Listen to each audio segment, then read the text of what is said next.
आम इंतखाबात में फौज की तैनाती की मंजूरी, दस्ते हसास हलकों और पोलिंग स्टेशन पर फराइज अंजाम देंगे। रैपिड रिस्पॉन्स फोर्स के तौर पर भी काम करेंगे। वफाकी काबीना इजलास का एलामिया जारी कर दिया गया।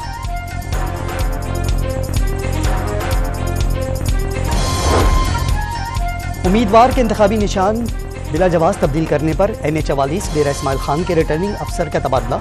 इलेक्शन कमीशन ने इख्तियारात के नाजायज इस्तेमाल पर इंक्वायरी शुरू कर दी।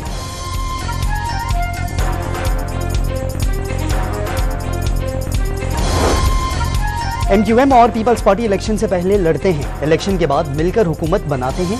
अमीर जमात इस्लामी कराची हाफिज नईमुर रहमान की डॉन न्यूज़ के programme live with Adil Shahzeb में गुफ्तगू।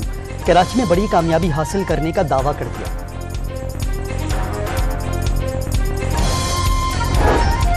सिंध के निगरान वज़ीर सेहत डॉक्टर साद खालिद नियाज सेक्रेटरी सेहत से नाराज, साफ कह दिया मिलकर काम करना मुमकिन नहीं।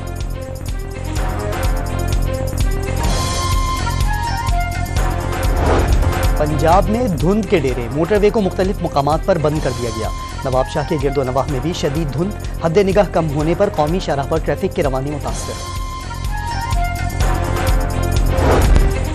और फ़लस्तीन फुटबॉल टीम ने तारीख रकम कर दी। कतर में जारी एशियन फुटबॉल कप में हांगकांग को हराकर प्री क्वार्टर फाइनल में जगह बना ली।